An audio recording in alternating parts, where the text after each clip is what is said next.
नमस्कार दोस्तों।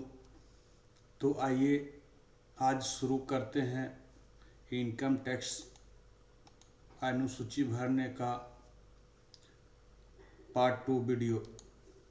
पहले वीडियो में मैंने आपको स्टेटमेंट सैलरी स्टेटमेंट भरने के लिए बताया था, उसका डिटेलिंग बताया था। आज हम आपको सैलरी स्टेटमेंट का मेन बेसिक डेटा जो आम बोल चाल की भाषा में बोला जाता है, जिससे हम लोग समझ सकें, उस अनुसार से हम आपको यहाँ पर फिलअप करके बताऊंगा। चलिए शुरू करते हैं। जैसे कि सबसे पहले करदाता का जन्म तिथि हम यहाँ पर लिखते हैं। जन्म तिथि लिखने का यहाँ तात्पर्य है कि आपको उम्र के हिसाब से जो कुछ भी लाभ मिलने वाला है आपको ऑटोमेटिक इसके अनुसार से कैलकुलेट कर देगा। जैसे ही आप डेट ऑफ बर्थ लिखेंगे तो आपका उम्र कैलकुलेट करके यहाँ आपको बता देगा। जैसे कि अभी 5/9/1965 लिखा हुआ तो उसके अनुसार से 57 वर्ष होता है। जैसे ही हम 1992 करते हैं,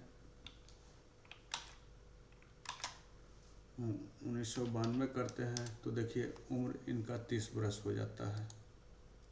इसी तरह से यहाँ 50 लिखेंगे, इनका उम्र 72 वर्ष हो जाएगा। तो अभी हम मान लिए इनको 1991 कर देते हैं, 31 वर्ष उम्र हो गया। अब यहाँ पर है कि 80C के तहत लाभ लेने के लिए, जैसे 80C है, 80C का डेटा आपसे मांगा जा रहा है। 80C में जो भी यहाँ शेड्यूल में आप देखिए मांगा जा रहा है, 80C के अंतर्गत आपको 1.5 लाख टोटल रिबेट मिलना रहता है। तो 1.5 लाख रिबेट पाने के लिए अब मान लिया कि किन्हीं का LIC ही 1.5 लाख से ऊपर जमा हो रहता है, और किन्हीं का होता है कि छोटा छोटा अमाउंट में जमा होने के बाद भी 1.5 लाख रुपया पूर्ण नहीं पाता है, तो 80C फुलफिल नहीं हो पाता है। जैसे कि इनका LIC प्रीमियम 25,000 सालाना है। तो यहाँ पर पूछ रहा है मासिक है, तिमाही है या वार्षिक, जो कुछ भी अमाउंट यहाँ लिख दें। कितनी बार जमा किया गया, यदि इस साल भर में एक बार जमा करते हैं तो एक बार लिखिए। यहाँ देखिए आपको 25,000 ऑटोमेटिक कैलकुलेट कर दिया। यदि हम यहाँ 2 बार 25,000 करके जमा करते हैं तो ऑटोमेटिक ये 50,000 कैलकुलेट कर दिया। तो ये एक बार ही जमा करते हैं तो इनको एक बार लिखेंगे। अब अदर लाइफ इंश्योरेंस, जैसे कि LIC लाइफ इंश्योरेंस नहीं है, जैसे SBI लाइफ इंश्योरेंस है या अदर भी जो बहुत सारे लाइफ इंश्योरेंस है जो कि करवाते हैं, तो उनमें भी 80C की लाभ जो देती है वहाँ पर आप यहाँ फिलअप कर सकते हैं। जैसे कि इन्होंने SBI में भी किया हुआ है तो 32,000 का SBI लाइफ इंश्योरेंस किया हुआ है। तो कितना बार साल भर में जमा करते हैं, यहाँ शून्य छोड़ दीजिएगा तो एक बार भी नहीं, 32,000 लिख दिया तो उससे कोई फ़र्क नहीं पड़ता है। लेकिन यहाँ आपको कितने बार जमा करता है, एक तो एक लिखना पड़ेगा, एक भी नहीं लिखिएगा तो यहाँ 0 आ जाएगा। तो यहाँ एक लिखते हैं तो देखिए 32,000। यदि 2 बार जमा करते 32,000, तो यदि छमाही रहता तो 2 बार करते, तिमाही रहता तो 4 बार करते, या जिस प्रकार से भी है आपको अमाउंट यहाँ टोटल साल भर में कितना करते हैं यहाँ कैलकुलेट कर देना है।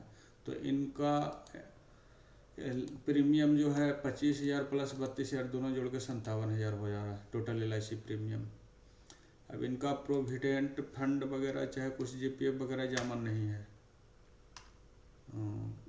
एक बार भी जमा नहीं हुआ है, कुछ नहीं लिखते हैं। अब इनका 2 बच्चा है, एक बच्चा का फीस मंथली 2500 लगता है।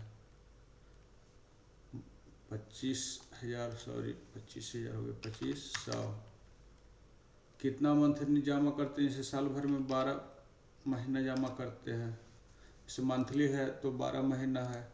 मान लें किन्हीं का बच्चे बड़े हैं, कॉलेज में पढ़ते हैं, तो सालाना उनको जमा करना पड़ता है, या 6 माही जमा करता है या 3 माही क्वार्टरली जमा करना पड़ता है।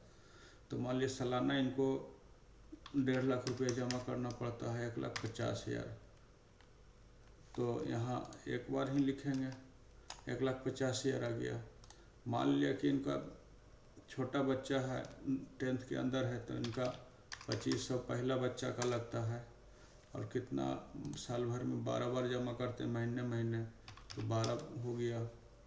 स्कूल फी दूसरा बच्चा है उसका लगता है 3,000। ये कितना, तो ये भी 12 महीना, तो टोटल जोड़कर हो गया 57,000 इधर और 66,000 स्कूल फी। अभी तक जोड़ जाड़ कर 1,23,360 रुपया ATC के अंतर्गत इन्हों की कटौती मिल रही है। अब म्यूचुअल फंड में इन्होंने 10,000 रुपया जमा किया है साल भर में, तो देखिए 1,23,000 से बढ़ के 1,33,000 हो गया। गृह लोन वगैरह लिए हैं तो ठीक है, नहीं लिए हैं तो नहीं लिए हैं, प्रिंसिपल है। सुकन्या समृद्धि योजना इन्होंने नहीं है, यदि रहता तो लिखते तो जुड़ जाता। इसी बेहतर फिक्स डिपॉजिट या सुकन्या समृद्धि योजना किए हैं, इसमें 15,000 सालाना जमा कर रहे हैं, तो 1,48,000 हो गया। अब इनका है इतना ही है। मान लिया कि यही अमाउंट आपका 1.5 लाख से ऊपर चला जाता है, यहाँ पर 1,48,000 तक तो ले लिया, लेकिन 15 के जगह पर हम 25,000 करते हैं, तो देखिए टोटल 1,58,000 आपका आता है। तो 1,58,000 आपको डिस्काउंट में नहीं लिया, 1,50,000 लिया, तो 1,50,000 ATC के अंतर्गत। तो देखिए जो भी डेटा यहाँ हम भरे हैं, LIC premium 57,000, total school fee हो गया 66,000, तो ये आपका शेड्यूल में ऑटोमेटिक फिट हो जा रहा है। ये आपका जीवन बीमा निगम में LIC प्रीमियम 57,000, यहाँ देखिए 57,000 है, और शेड्यूल में देखिए ये आपका 66,000 आपका शिक्षा शुल्क हो गया। 25,000 ये आप जो सुकन्या समृद्धि योजना जो है इसमें जमा किए हैं, ये आ रहा है। म्यूचुअल फंड 10,000, देखिए 10,000 म्यूचुअल फंड के तहत यहाँ फिट हो रहा है। यदि आपका होम लोन का प्रिंसिपल रहता तो यहाँ पर आता, जैसे कि हम आपको भरकर बता दे रहे हैं। यदि होम लोन का प्रिंसिपल है, यहाँ पर है 1,50,000, तो होम लोन का प्रिंसिपल यहाँ आपका 1,50,000 आ गया। हम और देखिए 3,08,000 है, टोटल आया जोड़ के ATC के अंतर्गत आपने खर्चा किया है, लेकिन आपका मैक्सिमम डिस्काउंट जो लाभ ले सकते हैं टैक्स डिस्काउंट का, तो आप 1,50,000 पर ही ले सकते हैं। तो हमको गृह लोन नहीं लिए हैं तो इसको नहीं हम रखेंगे, हटा देते हैं। सुकन्या समृद्धि योजना भी नहीं है तो इसको भी हम हटा देते हैं। इतना हमारे पास है तो 1,33,000 का हमको लाभ मिलेगा। अब आ जाते हैं LIC पेंशन फंड भी होता है, तो उसमें जमा कर रहे हैं तो उसको यहाँ भरना है। फिर भुगतान अब मकान किराए में, जैसे हाउस रेंट जिन किन्हीं को भी मिल रहा है, हाउस रेंट यहाँ पर हमने उठा रहा है, मिल रहा है इनको। मकान किराया भत्ता, तो मकान किराया भत्ता में भी इनको टैक्स छूट का लाभ मिलेगा। तो मंथली कितना महीना, जैसे कि इनका 8,000 रुपये पर मंथ किराया होता है, ये पेड करते हैं, तो इनको यह मंथली किराए के लिए 3 तरह का शर्त दिया गया है। एक है आपका रेंट पेड, मतलब जो भी आप रेंट पेड किए उसमें से माइनस कर दीजिए बेसिक और DA का 10%, तो 18,346 रुपया होता है। दूसरा शर्त है 40% ऑफ बेसिक प्लस DA, 3,10,615 होता है। Actual HRA received, actual HRA आपको कितना मिल रहा है, जैसे कि एक्चुअल HRA आपको हाउस रेंट कितना मिल रहा है 90,946 रुपया। तो तीनों में से जो भी कम होगा वो उतना छूट का आप लाभ ले सकते हैं। तो तीनों में से आपका ये 18,346 रुपया कम है, तो यहाँ से डेटा उठा के यहाँ पुटअप कर दिया, और यहाँ से डेटा उठा के पुटअप यहाँ कर दिया। देखिए 18,346, 10-13 के अंतर्गत छूट आपको मकान किराए की न्यूनतम राशि 18,346, और आपको 96,000 रुपया वास्तव में भुगतान किया गया मकान किराया भत्ता है, जो कि आप यहाँ दर्शा रहे हैं 8,000 के तहत, तो 96,000 हुआ। और आपका अब यहीं पर है कि 8,000 की जगह पर इन्होंने 12,000 पेड कर रहा है किराया। तो देखिए अभी भी यही कॉलम मतलब यहीं से सेल से आपका बेसिक रेंट पे पहला शर्त आपको मंजूर कर रहा है, मिनिमम है। अब 12,000 के जगह पर हम 15,000 कर देते हैं मकान किराया। तो अब देखिए यह ज़्यादा हो जाता है। ये तीनों में कम कौन है? ये है, तो इसको यहाँ पर ले रहा है इनपुट। तो देखिए यही वाला डेटा आपको यहाँ पुटअप हो रहा है 90,496 रुपया।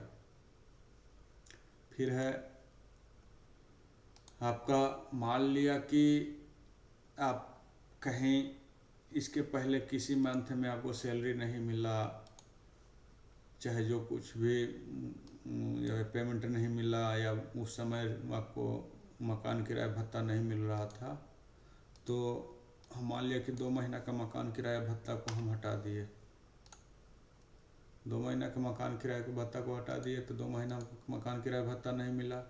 तो देखिए रहा डेटा में यह 12 यहाँ पर पहले था, ये 10 हो गया, 12 मंथ था, ये 10 मंथ कैलकुलेट कर रहा है। तो ये आपका 15 को 1.5 लाख रुपया, इसके अनुसार ये भी चेंज हो गया। अब देखिए यहाँ स्टेटमेंट में हम 12 महीना में हमको मिला है, तो यहाँ 12 महीना दिखा रहा है। इसी तरह से हम मकान किराया भत्ता हमको इतना महीना नहीं मिला, तब देखिए कितना महीना आपको 8 महीना कैलकुलेट कर रहा है। ये हो गया माल। ये इसलिए यह ऑटोमेटिक दिए हैं कि मान लिया कि किन्हीं को मकान किराया भत्ता उस महीना में मिलता ही नहीं है, तो उस महीना का तो मकान किराया छूट का लाभ आपको लेने के लिए अथी एलिजिबल नहीं है। तो इसी प्रकार से हम आते हैं यूनिफॉर्म अलायंस। जैसे कि बहुत सारे पद होते हैं जिनमें वर्दी भत्ता का भुगतान किया जाता है। तो वर्दी भत्ता अलग अलग पद वालों के लिए अलग अलग विभागों में अलग अलग तरीका का है। जैसे कि यहाँ पर इनको मिल रहा है 1800 रुपया पर मंथ वर्दी भत्ता, तो इनका 1800 रुपया के हिसाब से 12 मंथ का 21,600। तो वर्दी भत्ता का छूट आपको धारा मतलब सेक्शन 10(14)(1) के तहत आपको यूनिफॉर्म अलाउंस का छूट का लाभ मिलता है। 21,600 अमाउंट का आपको टैक्स रिलीफ मिलेगा, 21,600 पर टैक्स रिलीफ मिलेगा, जो कि यहाँ पर आपको दिखाया गया है।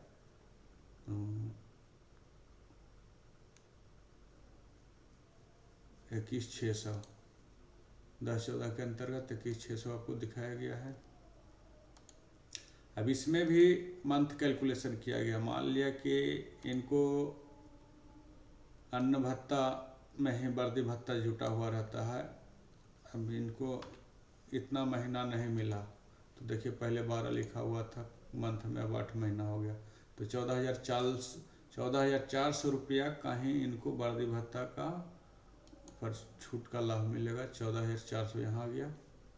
अब समझ गए होंगे कि कहाँ क्या हम फार्मूला लगाए हैं कि यहाँ से भी कुछ भी कम मिले तो वहाँ भी ऑटोमेटिक कम कर दे, यानी कि मैनुअली हम एंट्री किए तो मैनुअली में गलती होने का चांस ज़्यादा रहता है। अब इस लिए गए होम लोन पर इस वित्तीय वर्ष सूद की राशि, मान लिया कि हम होम लोन लिए हुए हैं, तो इनको सूद की राशि 50,000 होती है। तो 50,000 होती है, तो 50,000 तक ये डिस्काउंट मैक्सिमम 2 लाख तक इनको डिस्काउंट मिल सकता है। जैसे ही 2 लाख की जगह पर 2,50,000 इन्होंने लिया, इनको सूद हो गया है, इंटरेस्ट हो गया है, तो 2,50,000 न लेके 2 लाख ही लिया।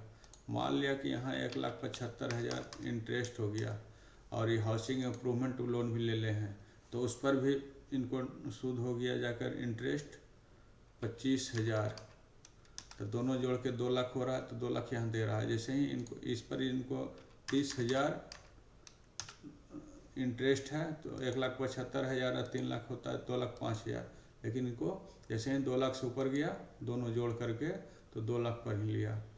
तो देखिए 24B के तहत जो अब इनको लाभ मिलने वाला है 2 लाख ही यहाँ दिखा रहा होगा, 24B 2 लाख दिखा रहा है। अब हम आते हैं, मान लीजिए कि इन्होंने लोन नहीं लिया है तो हम यहाँ पर नहीं कुछ लिखते हैं, ऊपर भी हम लोन इनका नहीं हम लिए थे तो हम ये कर दिए। अब अन्य स्रोतों से आए, जैसे कि यह इनका और बिजनेस वगैरह है, चाहे और किसी भी तरह से इनको इनकम आ रहा है तो यहाँ पर मेंशन कर देंगे 1 लाख रुपया इनको अलग कहीं और से आ रहा है इनकम। गृह संपत्ति से किराया में उनको 50,000 इनकम आ रहा है। अब बैंक डाकघर से ब्याज में इनको 20,000 इनकम आ रहा है। अब देखिए बैंक डाकघर पर ब्याज मतलब जो भी पैसा जमा है उसमें ब्याज में इनको 20,000 रुपये ब्याज से आया हुआ, मतलब इंटरेस्ट मिला इनको बैंक का सेविंग अकाउंट पर।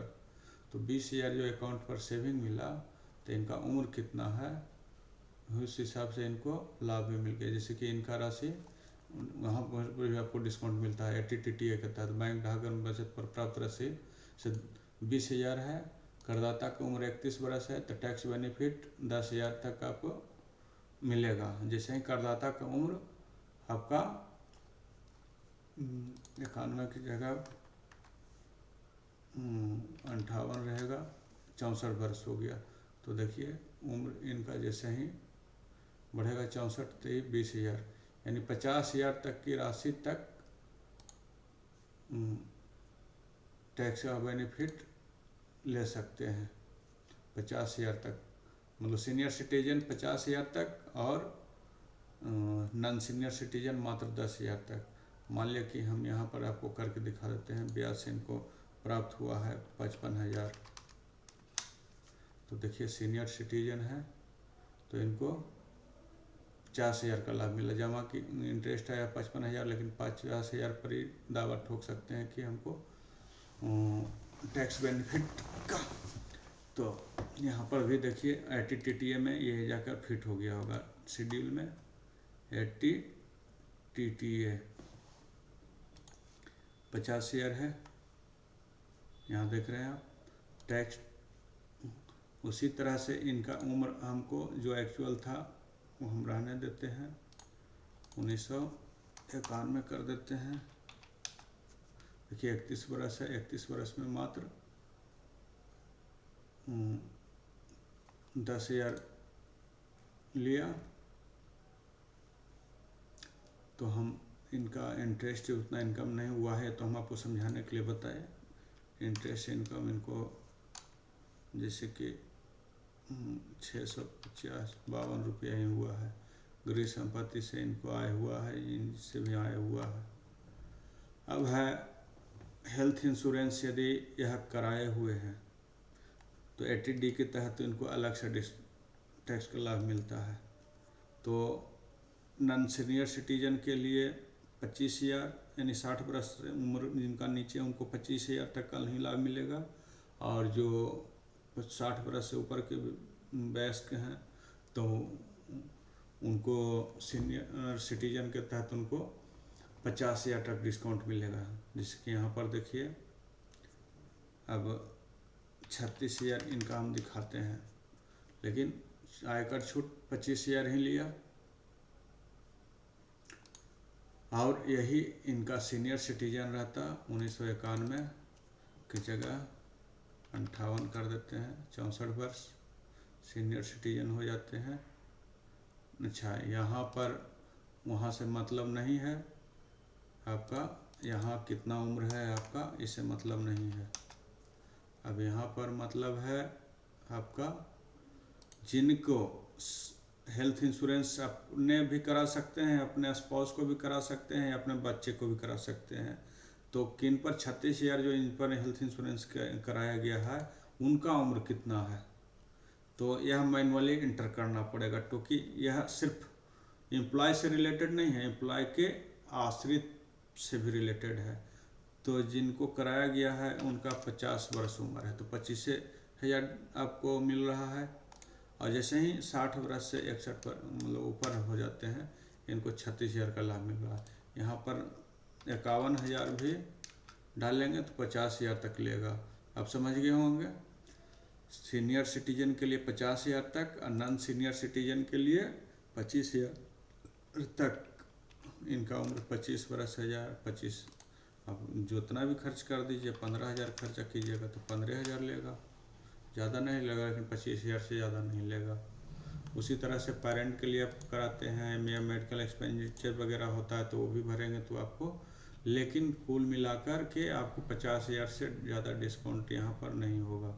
जैसे कि यहाँ पेरेंट के लिए कर दिए 15,000, इनका उम्र हो गया, इनका उम्र जाकर 46। हेल्थ चेकअप के लिए 5,000 तक ही आप ले सकते हैं, 5,000 से ज़्यादा का नहीं। अब उनका उम्र है तो आप 35,000 तक हुआ, 15, 15, 10, 5, 35,000 हुआ।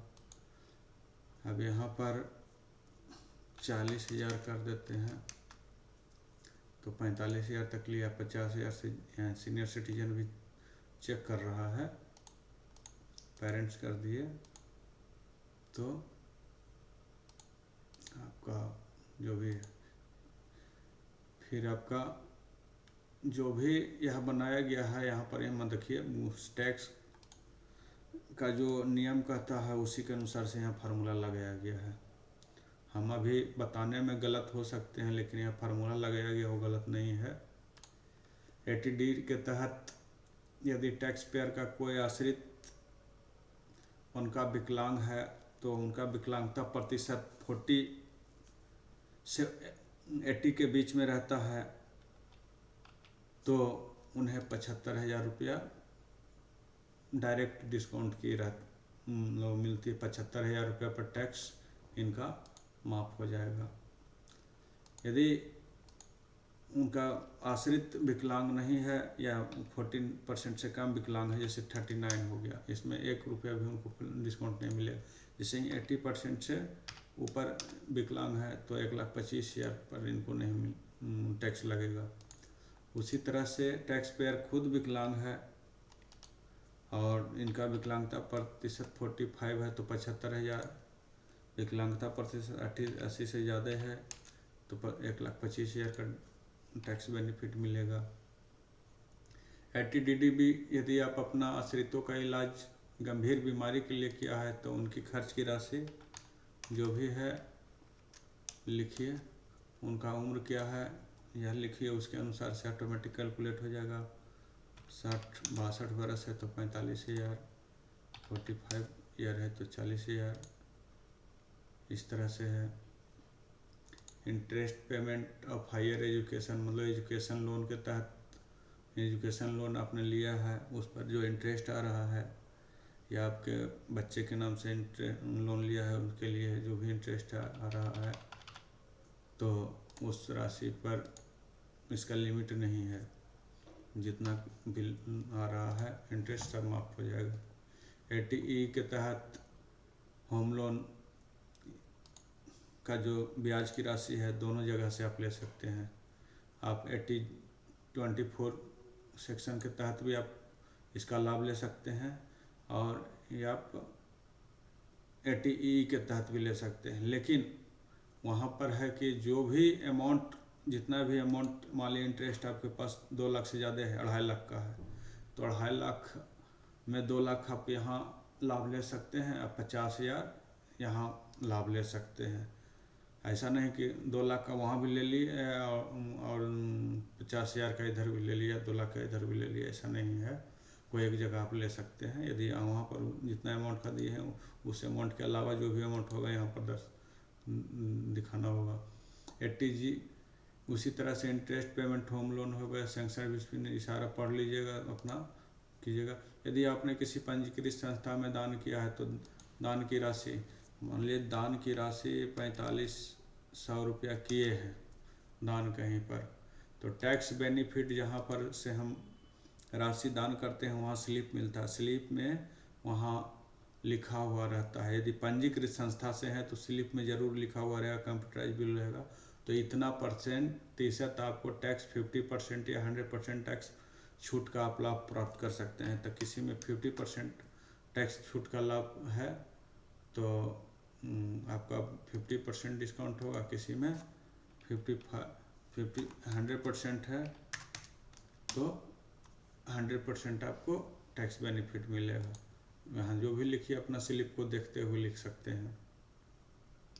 ये बैंक डाकघर में खाता पर राशि बता ही दी है। अब यहाँ पर है घटाना है चालान द्वारा जमा किया गया आयकर कर की राशि। जैसे कि यहाँ पर हम बताए थे कि यहाँ इन्होंने पैसा जितना इनको टैक्स जमा करना था कम किया, जमा नहीं किया, और इनका टैक्स हो रहा है, पेमेंट है जाकर इतना टैक्स शेड्यूल 58,000 टैक्स से हो रहा है। इससे 58,000 इसलिए हो रहा है कि इन्होंने बहुत सारा लाभ ले चुका है। हम लाभ हटा देते हैं, अंशस्रोतों से आय रहने देते हैं, तो न माइनस में वहाँ जाएगा।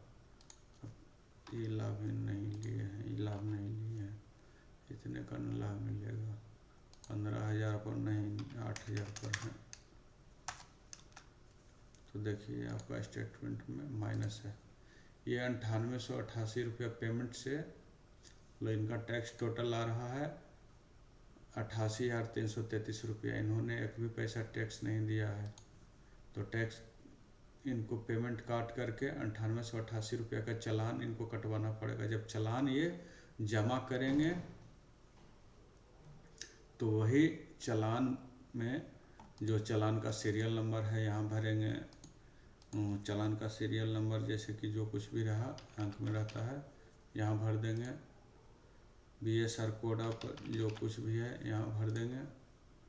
बैंक नेम SBI यहाँ भर देंगे। डेट यहाँ भर देंगे।